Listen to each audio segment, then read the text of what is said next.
Good morning, everyone, Good morning. and wish you all a very happy New Year. And my sincere apologies for the yesterday's technical glitch we had, and it was entirely my responsibility. So, absolutely sorry for that. But having said that, I'll try to make this session engaging and interesting.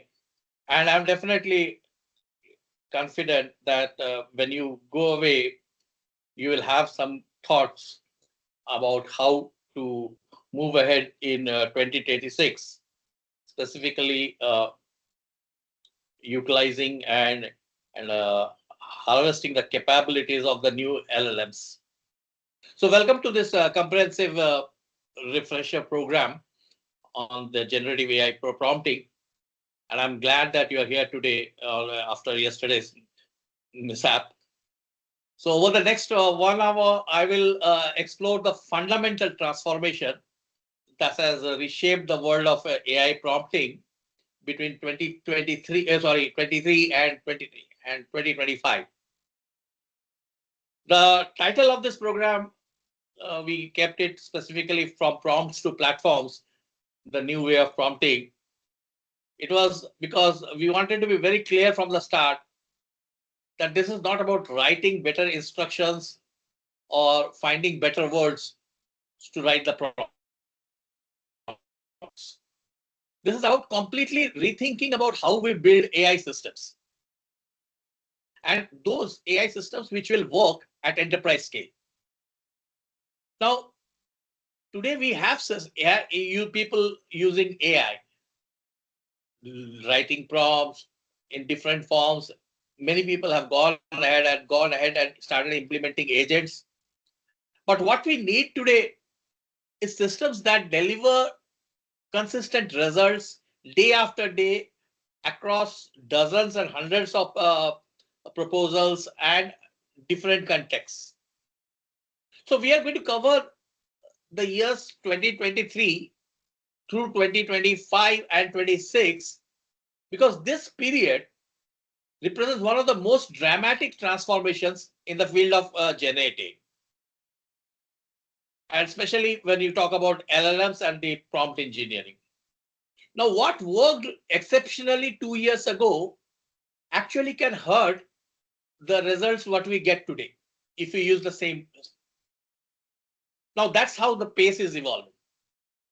So by the end of this session, you will understand three critical things. One, why prompt engineering has evolved into something what we call as context engineering or agentic AI. Second, what the transformation means for your daily work in proposals and bids. And third, how to apply these principles immediately at your work in your organization. And this is not going to be just theory. Everything what we discussed today, this is coming from real implementations in actual proposal teams. And you'll see some specific examples, concrete numbers and practical patterns you can adapt to your own work. So let's begin this journey.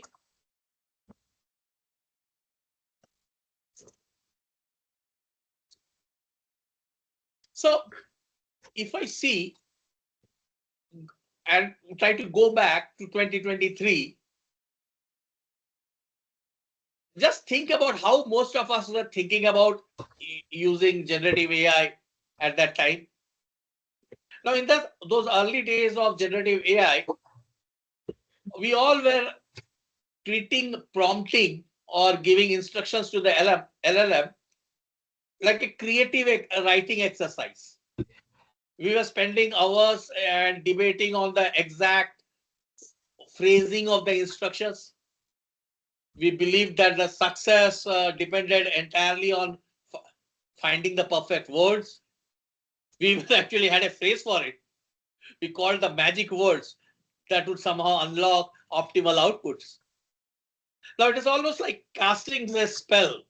Say the right thing in the right way, and you get the right results. Now this approach was fundamentally simple and very transactional. You gave the AI or the LLM one instruction, and you got one output. It was a single turn interaction, fire and forget. Now, three techniques became very clear and very practical actually during this period. And those who have attended the generative AI masterclass and the other programs which we conducted, we use those different patterns like TOCD, RTAO, where we would start with giving the LLM a role assignment. We'll tell the AI, the LLM something like, you are an expert proposal writer with 20 years of experience in, and if you want to be very specific, we'll say in federal contracting. The idea was that giving AI a persona would improve its performance, and it did. The second was giving the LLM a few examples, the few shot prompting, single shot prompting. We would provide 2 or 3 sample inputs. We'll provide the expected outputs, and we'll try to guide the model's behavior, show what good looks like and how to replicate it, the pattern. Third was the constraint stacking. Like we would put some constraints. We would put the number of words, formatting rule, and we will include that in the instructions. We would say like write in active voice, use short paragraphs, include these keywords, follow this structure, and so on. Now, here's the verdict on all this. These techniques work fine for simple tasks. If you need reformat a paragraph or summarize a short document, they could be quite effective.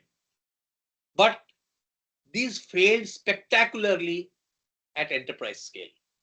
When teams try to handle complex proposals, manage multiple sections, or maintain consistency across a large document content, everything fell apart. Clever phrasing provided outcomes, but it really broke under the real world conditions. The early productivity which we gained, actually that masked the fundamental reliability, and that appeared later. And in all of this, the problem was actually not the technology. The problem was the approach. And the realization of this problem actually led to the transformation what we are going to explore today.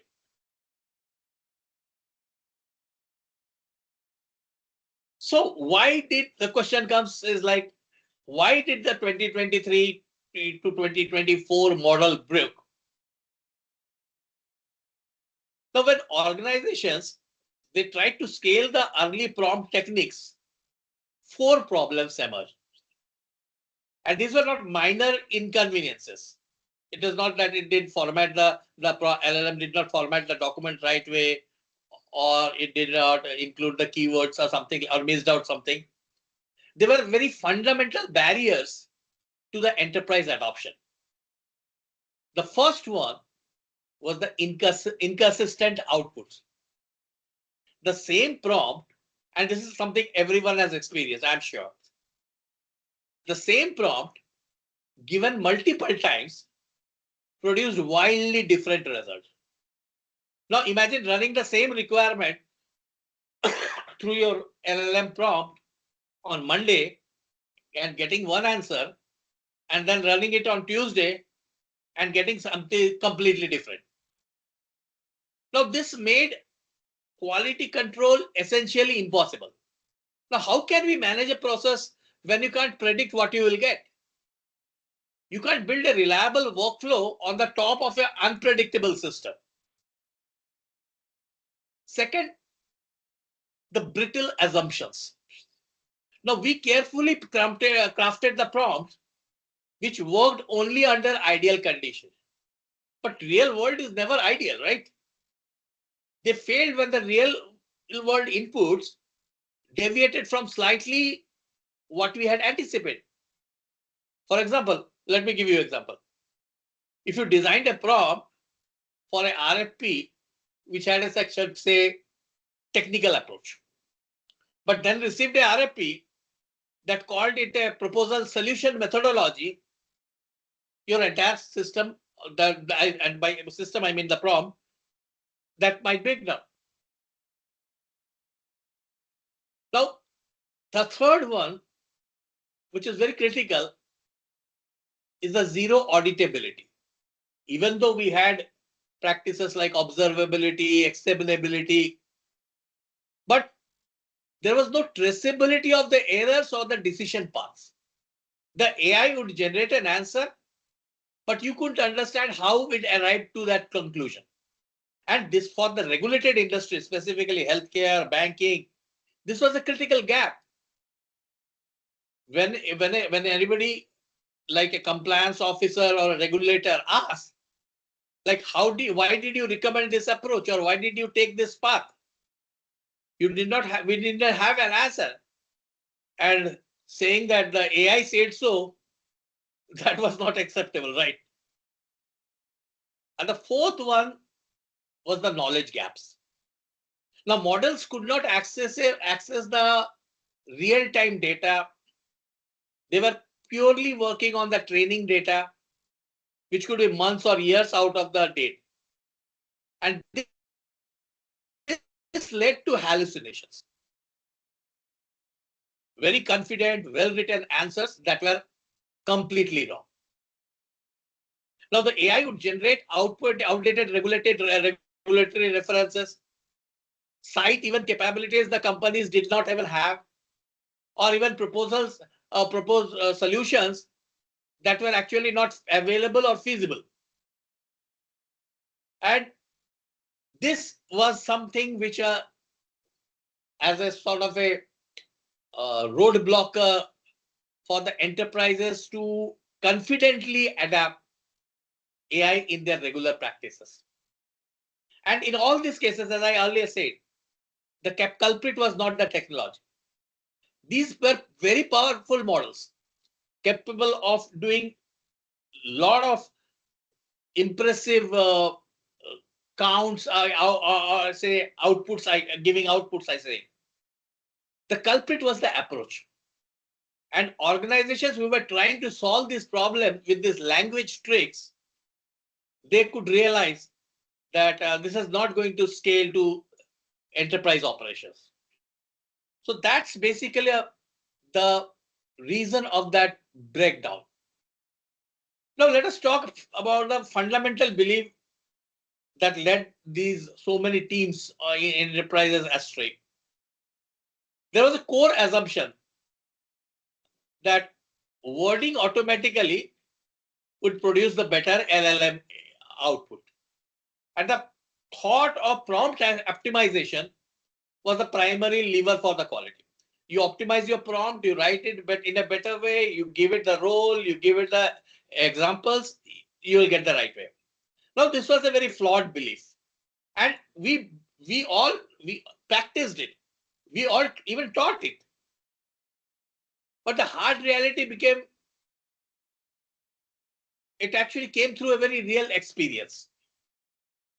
The output quality, it depended on three things. One, the information architecture. Ultimately, everything, the LLM and the user is working on information. So obviously, the information architecture plays a big role. And everything what the user is expecting may not be the capability of the LLM. Ultimately, the LLM's core job is to predict the next word. Okay. So obviously, it has to use other external tools, which it was doing to some extent. And the third was, an enterprise process does not work in isolation. It works as a workflow. So not one standard prompt would do everything what the business requires. So there has to be a sequence of prompts whatever sequence it may be, and each dependent on other one to execute the tasks in the workflow. Okay, so the words we use, they matter, but they're only a very small piece of a much larger system. Okay, now this is something like, if you have to take an analogy, I would say like a junior proposal writer or proposal coordinator joins your team, and you give it an assignment to write a proposal for a multi-million deal. Now, without giving him any sort of proposal outline, any sort of previous proposals to access, without reviewing it, and without putting any sort of guards or guardrails or quality controls. Now, think about the scenario. Would you do that to a human member, team member? Now, you would not do that to a human member, team member, because you know that the team member needs to be guided, he needs to be monitored, he needs to be supported, his work needs to be reviewed, he needs to be given a feedback, and only then the human team member will mature to become those skills what you need to write the proposal, right? So in a way, you are actually giving the team member the entire context and the content over which you want the team member to work. Okay, so you are actually surrounding that person with a structure, that's the proposal outline, the knowledge, the past proposal, the win themes, the capture plan, and the processes, what he needs to follow. And that's exactly what the AI systems also need. And the outcome of this realization is very clear, that prompt cleverness alone cannot support a complex bid operation. Enterprise success requires a systematic design, not linguistic artistry. We need structured processes, quality gates, knowledge bases, verification systems. We need the LLM to access our win themes, win strategies, our capability statements, past proposals, compliance checklist.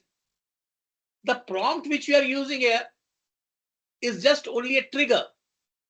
The entire ecosystem, the entire environment in which the prompt is working, that determines whether we succeed or we fail. Now, this realization, this is the fundamental shift in the thinking, and that has led to what we are exploring today. And the change, and that this changes everything about how we approach AI in the proposal work with the reasoning LLMs. Okay. So let me get into the transformation and what we understand by context engineering or agentic AI. Now that we have arrived to this paradigm shift that has reshaped this field, the fundamental change that has happened is it not about writing better prompts. It is about engineering better context. And this is the transformation which has happened from 2023 to 2025. Mid of 20 of or rather, yeah, first half of 2025, OpenAI released a new series of LLMs, starting with the 4O, and then it has got different models, 4O1, 4O2, O3, before going to 4O Nano and other models. It is with this series that they introduced the reasoning models. Same happened with Gemini, Same happened with Claude.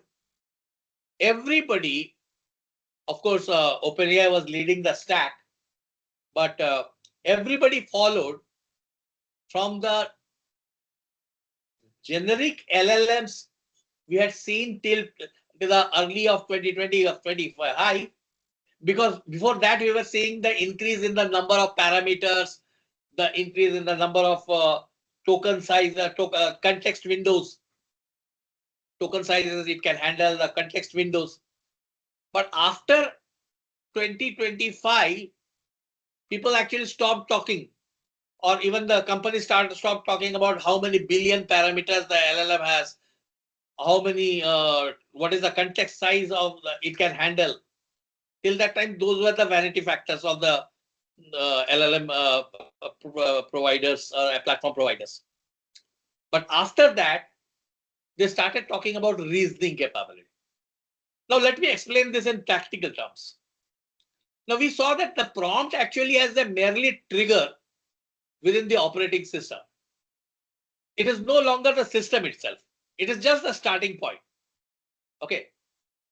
Now, with the reasoning model coming in, you are actually working more on the context in which the prompt has to work. You are spending more time in designing the complete operating environment. You are architecting how the information is flowing to the model,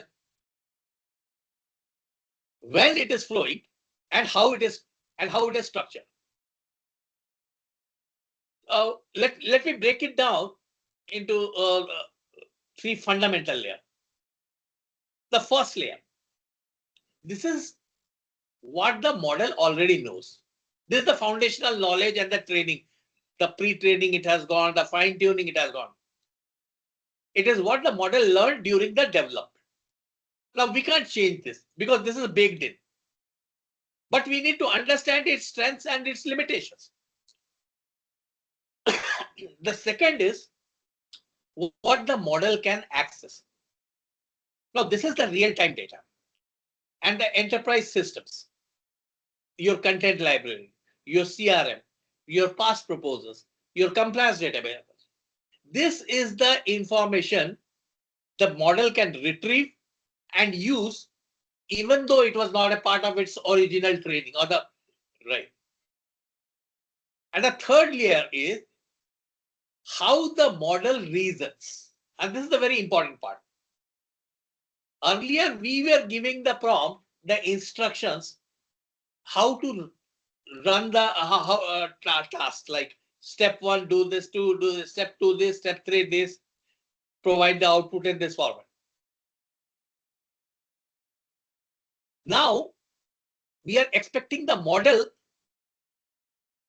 to create the plan. And this is a multi-step analysis and verification. The model itself creates the workflow. It itself does the quality checks. If it does not meet the quality standards, it does a iterative refinement and ensures that you are getting a reliable output. Now, this is the business value of the shift, which is substantial and very measurable. Okay. Now, this shift actually enables very consistent, auditable, and enterprise-grade AI at scale. We are no longer hoping for good results and keeping our fingers crossed. We are actually now engineering them. And this transformation changes everything about how we build the AI agents or even write the prompts if we are using the prompt interface, chat interface. And this actually opens up a set of capabilities that was simply impossible with the earlier models and the other approach. And that is why the teams are now, organizations are now embracing context engineering and agentic AI. And they are seeing dramatic results.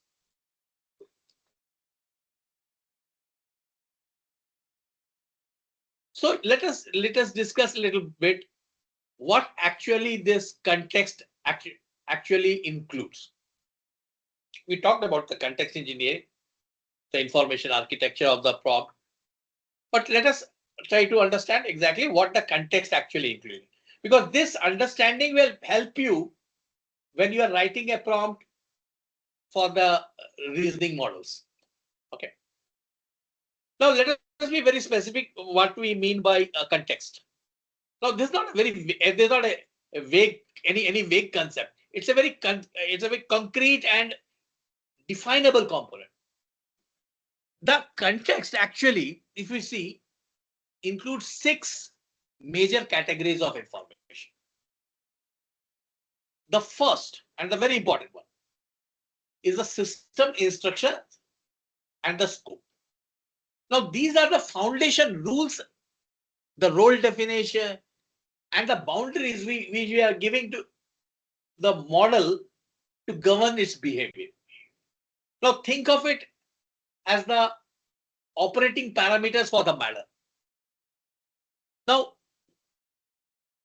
actually what we are doing is we are defining it that what is the model allowed to do, what it must avoid, and what are its responsibilities specifically in this context. Like for example, you might specify like you are a proposal compliance assistant. Instead of giving a generic role like a bid manager or bid proposal, you are being very specific. You are a proposal compliance assistant. Your primary responsibility is accuracy over creative. And you will always claim against any capability statement which is given to you. You will verify against the capability statements, and you will never fabricate any content which you do not know. Now, by setting this, you are actually setting the guardrails. And this actually happens in 2 ways. Once you, when we were going through the generative AI training program, you may remember that we said that every prompt has got 2 basically core components. One is the system prompt, another is the user prompt. This is actually the system prompt. Only thing is that here the system prompt is also being very structured. And these system prompts, they are actually, as I said, becoming the operating parameters for the model. So the model has to now follow this. And you are setting it up. Second is the tool definitions and the permissions. Now we said that LLM itself has got a limited capability. Its capability is to predict a word. But even to predict a word, it needs some external tool. Specifically, when it is not what it is supposed to do is not within the realms of the training what it has gone through. It may need to search for additional data on the internet. It may need to fetch information from the enterprise systems, from the CRM, from the SharePoint folders, or maybe from OneDrive. It may need to access external applications and maybe even programs like applications like a email, sending out a email application, or reading a external hard drive like a Google Drive, virtual drive like a Google Drive. Now these are going to be tools which the LLM will require. So we need to provide the LLM with the tools, the definition of the tools, what is the purpose of that tool, and give it the permissions of what it is allowed to do with that tool. Now, these are the APIs, databases, the functions that the model can invoke to take action. And as I said, this can include searching your content management system, accessing records from your CRM system, or checking your inventory database. So by doing this, you are giving an additional capability to the LLM. And the LLMs actually also have started implementing them. We could see OpenAI could access data from Google Drive, connect with your SharePoint, or maybe connect with your even Google Drive and other things. So we had seen those features coming in. So these tools are the second thing, which is a second component of the context engineering. You need to provide it the system boundaries. You need to provide it the tools. The third component, what we call as the RAG, and this is also something which you have heard multiple number of times, the retrieval augmented generation. This is the just-in-time information from the document libraries, from your past proposals, from your knowledge bases. When the model needs to information about a specific topic, which is specifically contextual to your organization, it can search your repositories and pull in that relevant content. Now, this is how we actually provide the model access to information which was not in its training data. So, but again, remember here, there are two differences here, RAG and fine tuning. People generally confuse between these two. RAG is not fine tuning and fine tuning is not RAG. Fine tuning is when you change the parameters of a foundation model by providing it your own content. Okay.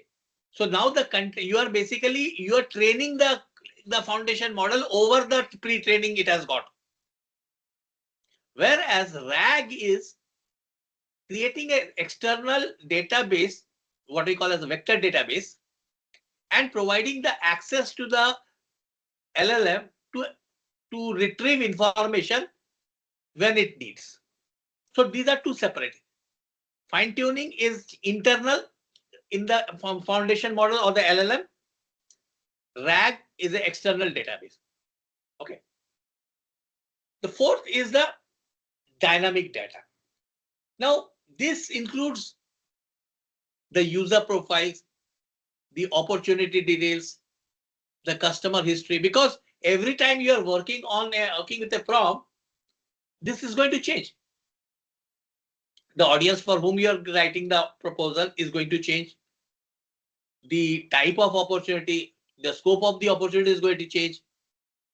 The customer history is going to change depending on which customer you are writing. And obviously the real-time signals like the competitive intelligence. Now these are going to change from prompt to prompt. So that's why we call this the dynamic data.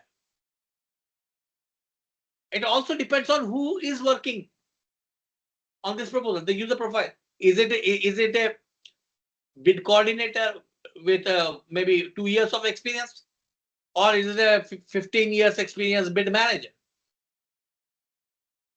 Because that is also the context.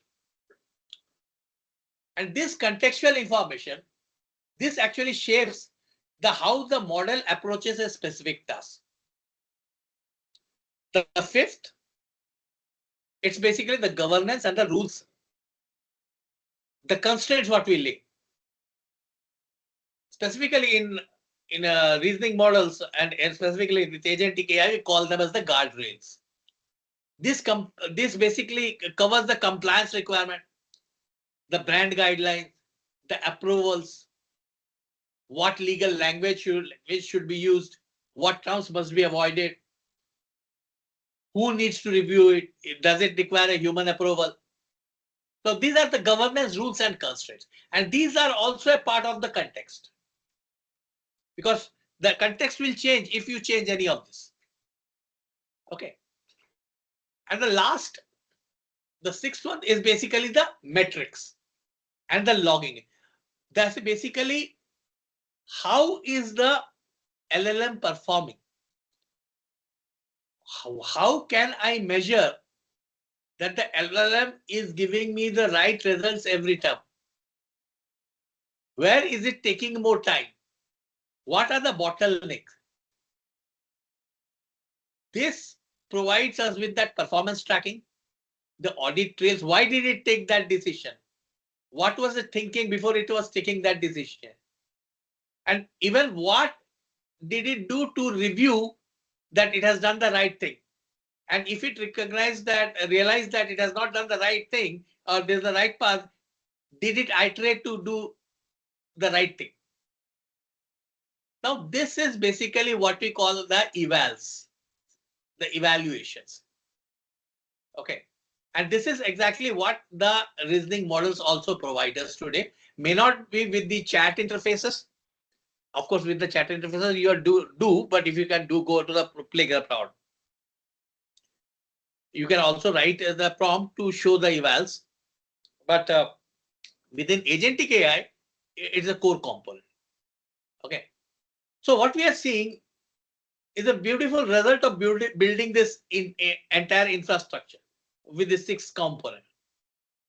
Because as the system becomes more sophisticated, the prompt itself is going to become simpler and more natural. Because you are setting everything else in the context. So instead of writing a 500-word prompt, you write a very clear request or a prompt like generate a compliant response for requirements number 3.2.1. Now, that is why the reason why you are able to do that, because you have already set the context in the 6 different parameters what we are seeing here. Okay. So with this, once you have the right context, the system handles everything else because the context has been engineered properly. And that is actually the power of context engineering and agentic system. Okay. Now, we can see it through a real world example, and I will show you, demonstrate it. So I'm right now skipping it, and rather I will show you it in a real scenario. So what's changed? Now, if you see in the reasoning first model, before the reasoning first models, it was more about the LLM architecture, the transformer model, the attention, everything was at the core of the LLM. But the reasoning models, which came in the late 2024 and early 2025, that's the 4.0 model, that actually brought an entirely architectural breakthrough, which changed everything. And this changes in the architecture of the LLM, that is with the new reasoning optimized models, we actually have now the built-in thinking capabilities. Earlier, if you remember, when we were going through the generative AI program, we were forcing the LLM to think by using patterns like the chain of thought, tree of thought. We were telling the LLM instruction, think step by step, do this, 1, step 2. If this is not right, take action here. So we were instructing that. But with reasoning optimized models, these are already built-in capabilities. Now, we call this actually the system 2. The earlier one was system 1 and system 2. And actually, this is borrowed from the book Thinking Fast and Slow from the Nobel Prize winning economist, author Daniel Kahneman, now who is basically known for his work on psychology of judgment and decision making, as well as the behavioral economics. and he was awarded, I think, Nobel Prize in 2002 for economic sciences. And Thinking Fast and Slow, I know many of you must have read. If you have not read, I recommend this book to read, everyone, because that will give you not only how to work with AI or think how AI LLMs work, but even as humans, how we make our decisions. And ultimately, if you see every success and failure in our personal lives and our professional life depends on the decisions we make. Okay. So let me explain what this means. In psychology, system one means thinking which is fast, automatic, and intuitive. That means it just happens. I feel so. It's a gut feel. And we act on it. Whereas system two is thinking slow, deliberate, and analytic. I say, hold. Why is it so? What can be the other possibilities? What happens if this goes wrong? What happens if there are certain things which I don't know? So I am thinking I'm deliberating on all the possibilities. This is system two. The old AI model LLMs, which are only predicting a word, they had that system one thinking. They would generate the response immediately based on the pattern matching. Now, reasoning model, they have both. They can pause, analyze, consider alternatives, and think through complex problems before responding. At the same time, they can also predict the next word. Okay. And this actually happens in three stages. Now, here you will be able to relate. If you remember the chain of thought pattern, you will be able to relate it very well. The internal, how does the internal thinking happen? First thing is that the models now they have been architected in a way other than the input prompt and the output inference, it generates something what they call as a reasoning tokens. Now, these are invisible to us as a user, but the model is actually understanding your query, trying to reason what steps it should take to act on that user query, and try to reason out whether that step is the right step or wrong. And it is happening internally within the system. Okay. And once it reaches to a conclusion, then it executes that path. Now, there are some systems, like if you see Gemini in the earlier, or even you can give a prompt to OpenAI also, that once you have completed your reasoning, show me your reasoning plan. And then only you approve the reasoning plan, then only you go and execute the plan. Or else I may recommend you some changes in your plan. And you have to incorporate that and come out with a new plan. This is before generating the content. Okay.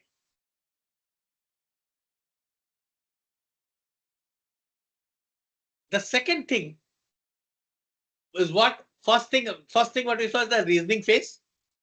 The second thing is the deliberation phase. This is where the model actually pauses to analyze the plan it has made before committing to the output. It might consider multiple approaches, evaluate their pros and cons, and then select the best one. Okay.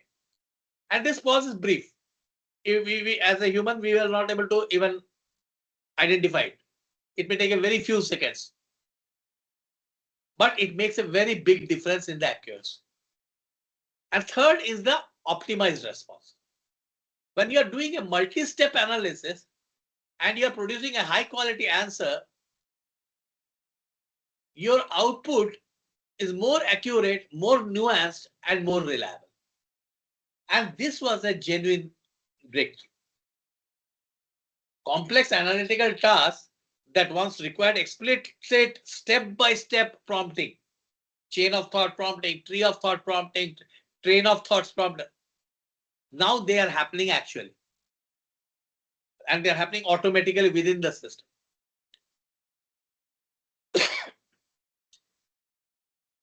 Now, today, we do not need any more that think by step. It is in a way obsolete. Rather, if we are giving telling it to think step by step, you are actually stepping on its shoes, on the LLM, and that may disrupt the LLM. Okay. So today it is no longer a clever workaround. Reasoning today is optimized internally within the model architecture. And actually, if we give you a instruction like think step by step, we may actually interfere with the model's inbuilt processes. Okay. And we'll see the contrast of both of this. Okay. Although most of the platform providers, they have deprecated the previous older models, so you will not see the 3.24 to 4 models anymore. But still, with the early models like 4.0 and other, you will be able to see the difference in the reasoning capability.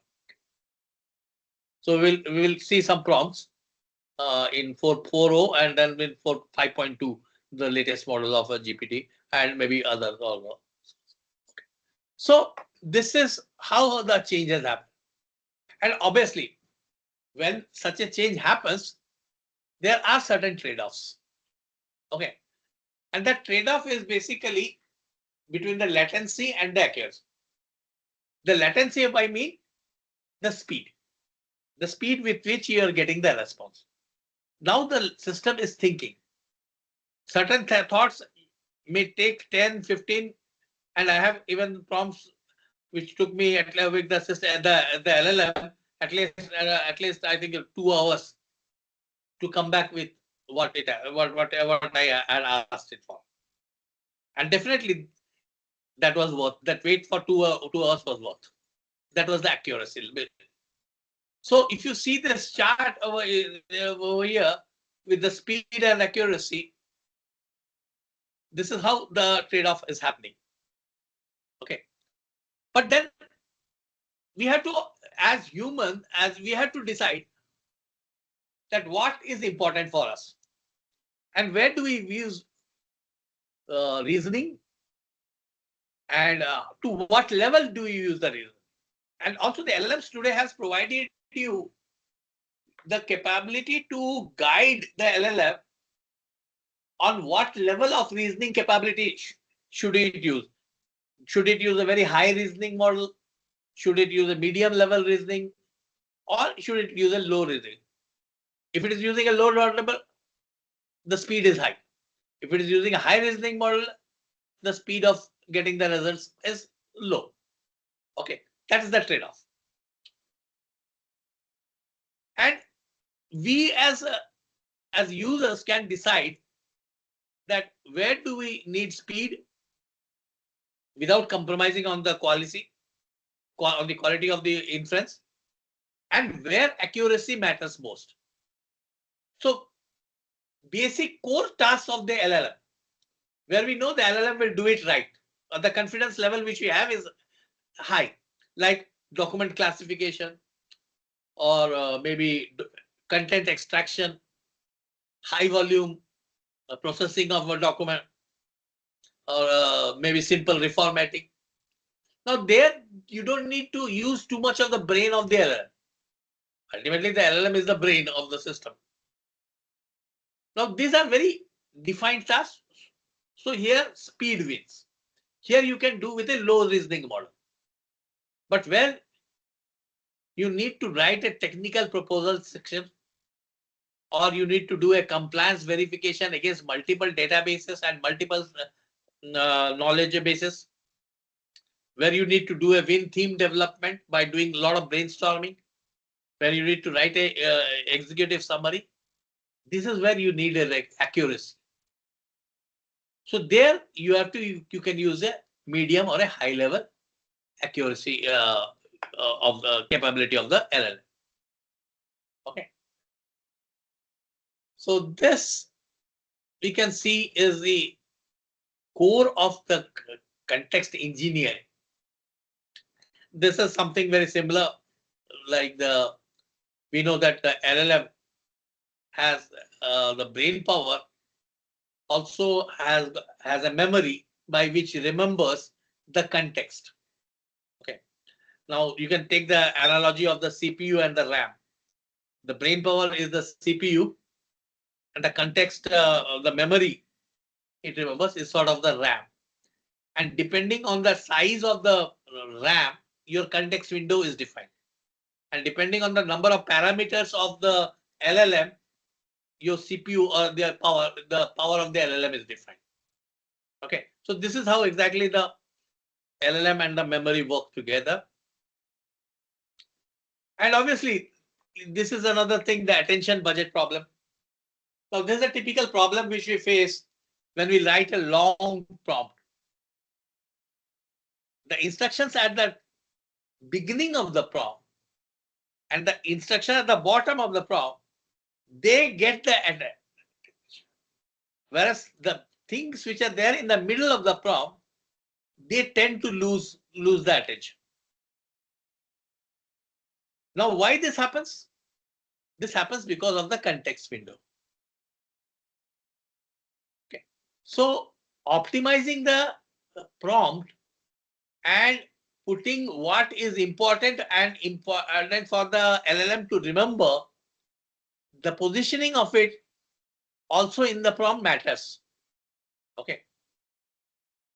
So this is also this actually has got different type of problems, which is like the finite capacity problem. Like even if you have a large context window, only part of the prompt is remembered, or part of the context is remembered. Part of the context actually goes away. Then lost in the middle, which I said. And quality over quantity. Which context should it use as or should be the preferred content? And the incorrect signals or the critical signals, how does it react to it? That leads to the dilution effect. Now, these are basically, you don't need to understand or go deep into this, because these are more AI based AI engineers, they have to use when they are fine tuning the prompt. But having an overall understanding that these are the things which we also need to consider. Okay. Now this is again we'll see, take a requirement response assessment and how a native approach, that's the previous approach, is how it was working, and context engineered approach, how it is working, and from text generation, how it is moving to action. So now we know that a tool is not only or basically the LLM is not only capable of predicting the right next word, it is also capable of taking of using tools, external tools. It is capable of accessing external memory or knowledge bases and sources. It has capability to reason internally, decide on the best path or the best action to take. And in a way, what you are making is, you are making the system more decisive, taking the right decision. And based on the decision, it is taking the action. And that is exactly how we are moving from text generation to action. And this action is something which is being implemented by in the system with agents. Now, agents are not a new thing. Agents have been there, and even the LLMs have been using agents to the web search. So in the real time, when the LLM doesn't find a context within its training, it goes to the internet to search for the real time content. How is it doing? It's actually calling an agent. It is invoking an agent, the web search agent. When it has to look for a context in your shared drive, or it has to send an email. How is it doing? That is not a capability or feature which is built into the LLM. It is using a tool.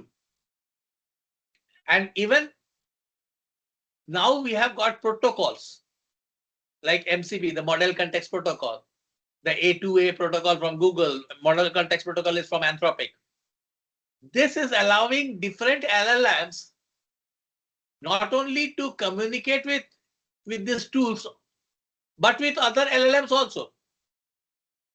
So now a LLM, a OpenAI LLM like GPT, can pass a context to a Claude LLM like Sonnet 4.5 by using this protocols. So now we are actually moving from single model systems to multi-models. We had heard of multimodal systems. Multimodal systems where the system can manage text, image, graphics, videos. Multi-model system, a system where one part of it is using OpenAI's GPT, the other part of it for other tasks, it is using Claude Sonnet 4.5. The third, and both the work they have done is being verified by another LLM, say DeepSeek or Llama. So you are using now multiple models within a single system. That is basically what we call the multi-model systems. And this is platforms like N8. Many of you must have heard of N8 is another visual agentic platform where you can use multiple models. And agentic frameworks like LangGraph, LangChain, LangFlow, these are all using multiple models. You can define multi tasks and agents. You can define agents, and each agent can use multiple models. Agent can use multiple models, as well as multiple models can access one agent. That's different. Okay, and that makes the model selection also as a strategic decision. Now, which model should I? Now, every model has got its own capabilities, pros and cons. Now, which model should I select for my application? It totally depends on the capability and your task you're trying to accomplish. So you in this slide, you can see some of the strengths of GPT, where you should use GPT, where you should use Claude, where you should use Gemini. And how do you implement this multimodal strategy? Now, the point here is not that you should go and subscribe to all this. It is about when you are building a system, and you may not be necessarily building it, but you should know that these are the possibilities. You should be able to question the AI engineer or recommend the AI engineer that, look, this is a document intensive task. And I think Claude is a better solution for this, a better model for this rather than GPT, because Claude is 4.0, Sonnet 4.5 is better in document generation or content generation, text content generation. But if it's the reasoning, then we should use GPT 5.2. And if it is a large context, the context windows needs to be high. Maybe we can use Gemini because it has got a large context window. So that multi-model selection and the strategy, that is also something which can be a capability which you can help with, using which you can help the AI designers to build your systems. Okay. So now that brings us to what is the evolving role of proposal process. Now, till now, as a professional, what we were doing was we were writing prompts. We were crafting very clever instructions. We were doing trial and error refinements. And then based on that, we were generating some content. Now, you can actually, with these reasoning models, you can move to a workflow architect role. And in fact, some of the people who are there in this training, in our generative AI training program, actually they have, I don't know if Vidhi Bhatia is there in this session. Vidhi, are you there? Just show me a hand. Show a hand. If not, Vidhi actually has moved to a product owner role from a from a proposal manager role within our organization, which is implementing a AI-based system. So in a way, it is actually creating an opportunity for the proposal managers and proposal leads. Okay, those who have that experience. Because what they are doing, they are not writing code. They are not writing code, or they are not fine tuning the LLMs. They are designing the information flows. They are defining the success criteria. They are orchestrating these multi-step processes. They are curating these knowledge assets which are required. Because we saw that today, the focus is not on the prompt. The focus has shifted on the context. And who will know better the context than the proposal managers or bid managers? With every proposal, it is a different context for us. And we are looking at multiple contexts within a proposal. We are looking at the client context. We are looking at the market context. We are looking at the competitive context. We are looking at our internal context. Inside, we are looking at the delivery context. We are looking at the solutioning context. We are looking at the pricing context. We are living with context day and out. And that makes us a very strong candidate for basically designing this candidate. We can architect what the information the model needs and when it needs it. We are also evaluating. We are evaluating whether the proposal content fits into that, whether the win theme aligns with the win strategy, whether the pricing aligns with the customer's budget. We are evaluating every day. Same way we can evaluate the systems and see whether we are meeting the quality standards, whether it is giving us the same return of investment. So these are whether the number of tokens we are consuming to generating to content. Information curation. We are maintaining the knowledge bases. We are creating the grounds for the AI to utilize those knowledge bases. We are collaborating and we are orchestrating the entire process. Bid management is nothing but orchestration. You build a bid plan, you assign it, you monitor it, you review it, you take necessary actions. You take what do you call you insert whether then the things are not happening the right time or the right way. You intervene and take the right actions. So this is something what we are doing day in, day out. And this is exactly what agentic AI systems needs.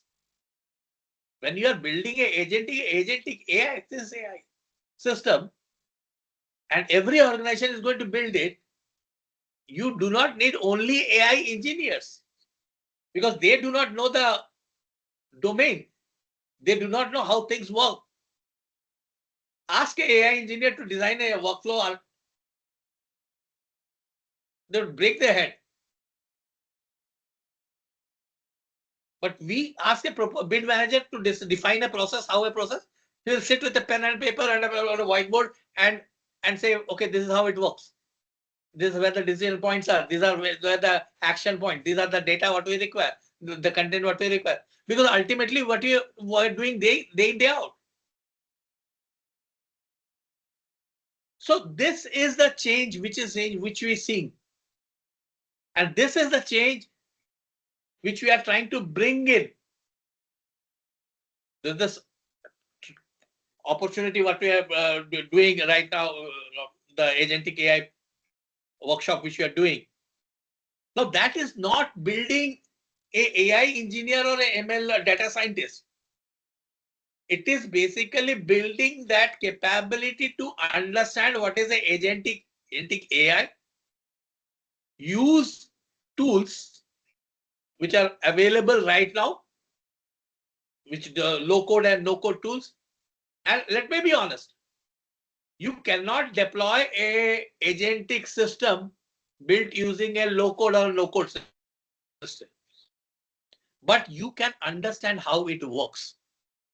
Some agentic no code platforms like what we will be seeing, the Microsoft Copilot Studio, it gives you that capability, but it also requires that you understand several other components of the system. Okay. But this program, what we have designed, this is totally to give you the capability and understanding of how a agentic system create AI agents, create AI agent workflows, so that you can go back and say that, okay, I can become a workflow architect. I can build the context. I can build the context. I can be the evaluation. And these are actually the roles which are evolving. So not only what you are doing today, how do you automate that? Definitely you will be able to automate a set of tasks. You will be able to create a set of workflows. A lot of things you can automate. But when it comes to an enterprise and not only related to the bid and proposal domain, it can be a HR domain, it can be the finance domain, it can be the contract management domain, it can be the onboarding, the customer onboarding domain. In every domain, you will require this. And this is where the gap is. And this is where the market is. That is what we are trying to address. So these are the emerging enterprise roles. And you can go and see, check this out. The context architect, the RAG specialist, the LLM orchestration engineer, the prompt governance specialist. These are the roles going to be. But all of these require that you understand. You have a conceptual understand, and you have some hands-on experimentation. I will not say experience. I will say even experimentation of what context engineering and agentic AI is. Okay. So that brings us to the closing thought and the 5 strategic imperatives before we move into the live demo of what things were previously under. We'll go there. So what we have seen is basically that prompting has evolved into a system design. It is no more longer writing that those magic words. Reasoning is built in, and clarity that beats cleverness.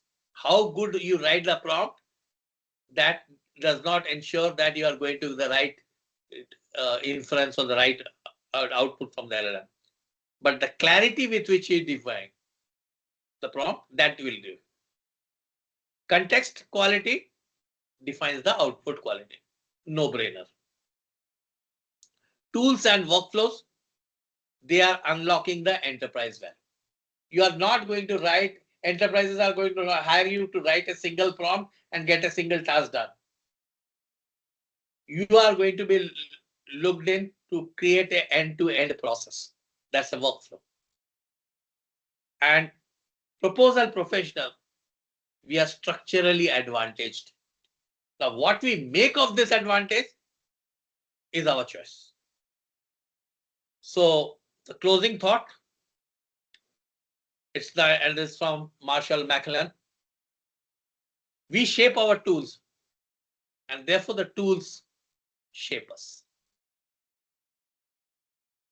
And I think another thought that goes with is that decisions what we make today, they define what we are going to be tomorrow. So I'm not going to say that go out and boil the ocean, change everything in your. Pick one high value workflow, design its context architect, define the success metrics, build it right, show that it works, and then scale it. That is going to make you the success with the organization. So with that, I will close here, and let me shoot this. Okay.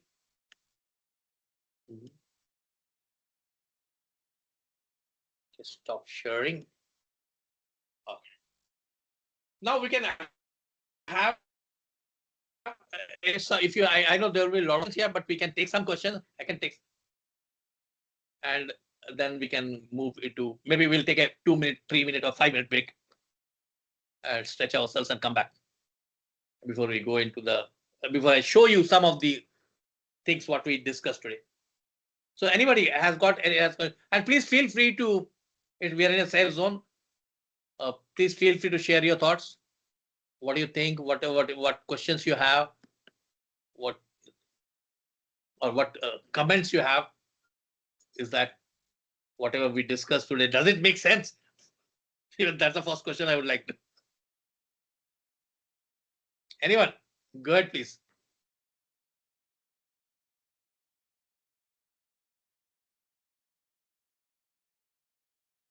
Hi, Abhijit. This is Suraj. Yeah, thanks Yes, first of all for the session. It makes a lot of sense, definitely. I have some questions in terms of probably on the session and maybe on the workshop as well, right? So the first question on the session is, you mentioned about the consistency issue, right, which we used to face in 2023, till 2024, right?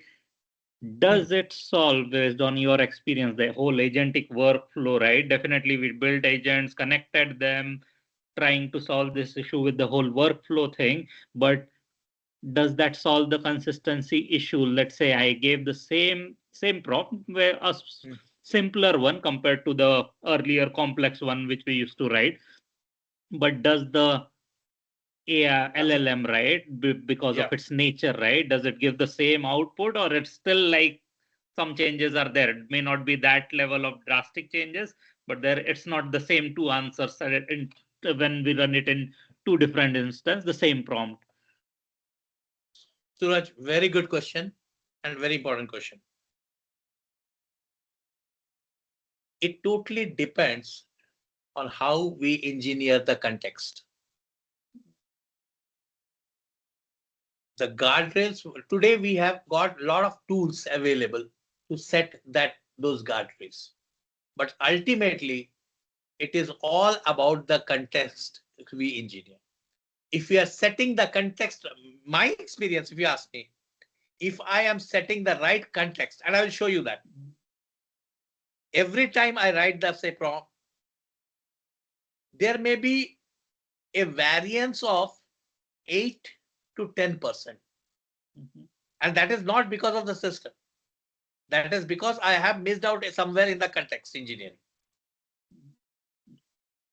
The more I have been able to achieve a accuracy level of 90%, that my context does not change from, not only from prompt to prompt, that is giving the same prompt 2 times on the same model, but even from model to model. Okay. It will give me the same output on model on Claude, as well as on Gemini, as well as on GPT 5.2. It totally depends on the context engineering. And that is why context engineering is becoming so critical, so important.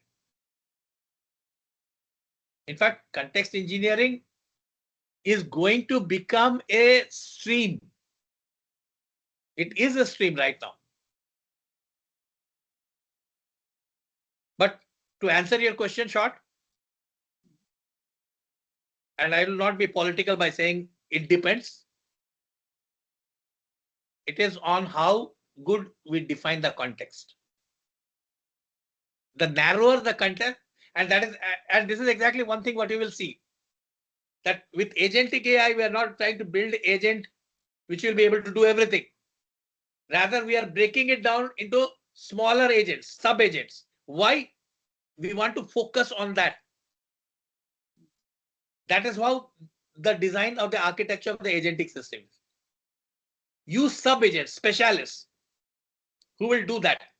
And then you have an aggregator who will take all the components from the sub agents, aggregate it. And we will show it when we in the agentic AI workshop, we will see so how we do this breakup and then the aggregation.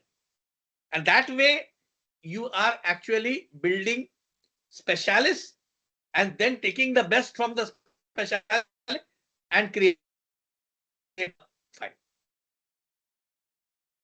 I hope that answers you, Suraj. Yeah, thanks. That answers it. Maybe if a sub question to that, as I said, right, during the workshop, now there are multiple models we are talking about, let's say Claude, Gemini. In an organization context and current set, most of them are like using maybe Gemini, or there is approved like Microsoft Copilot Studio, right? Now in a organizational setup with large teams, right? You have one tool to use. Maybe most of us are using, let's say, 2 teams and have approved version of Microsoft Copilot.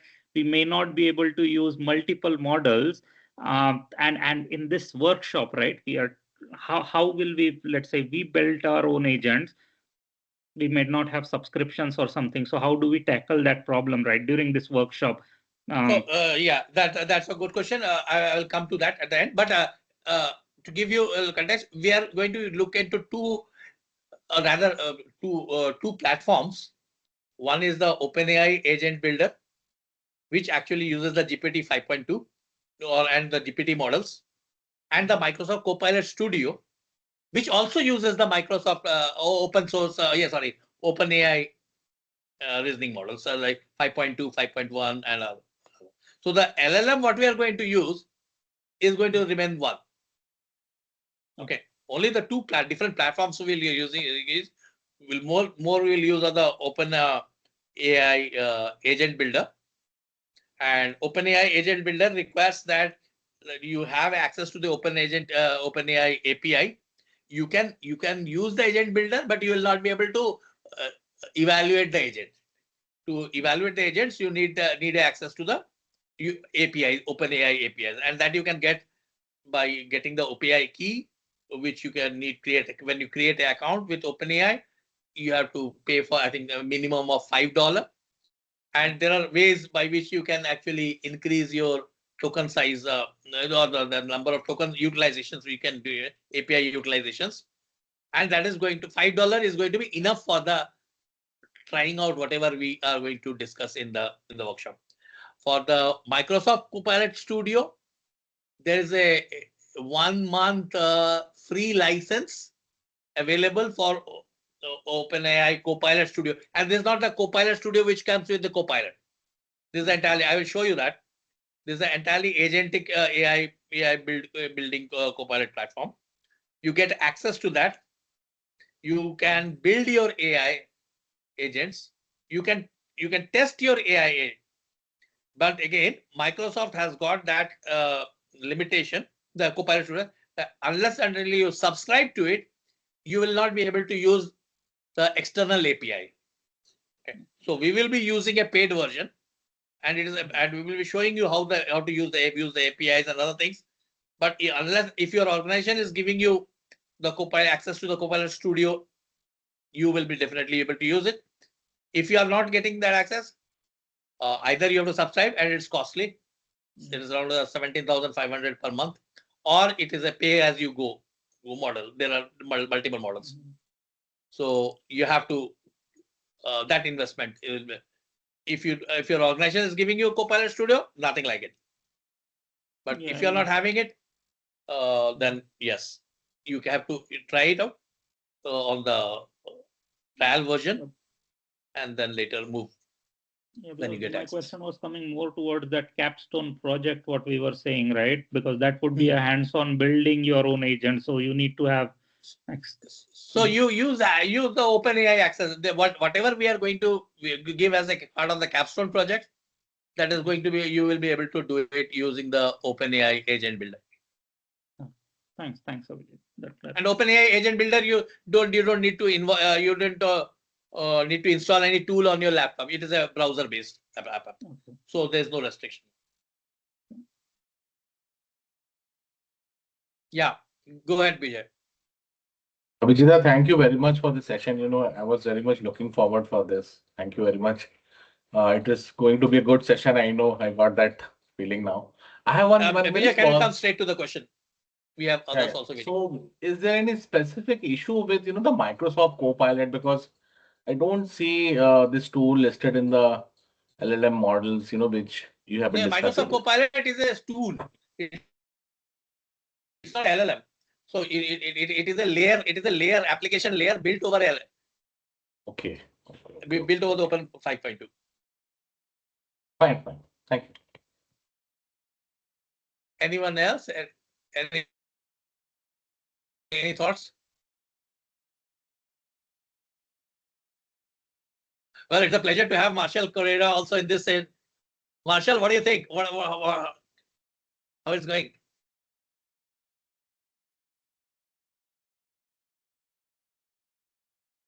Marshall, if you're there.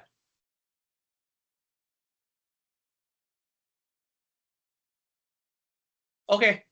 If anybody doesn't have any question, we will pause over here, take a 5-minute break.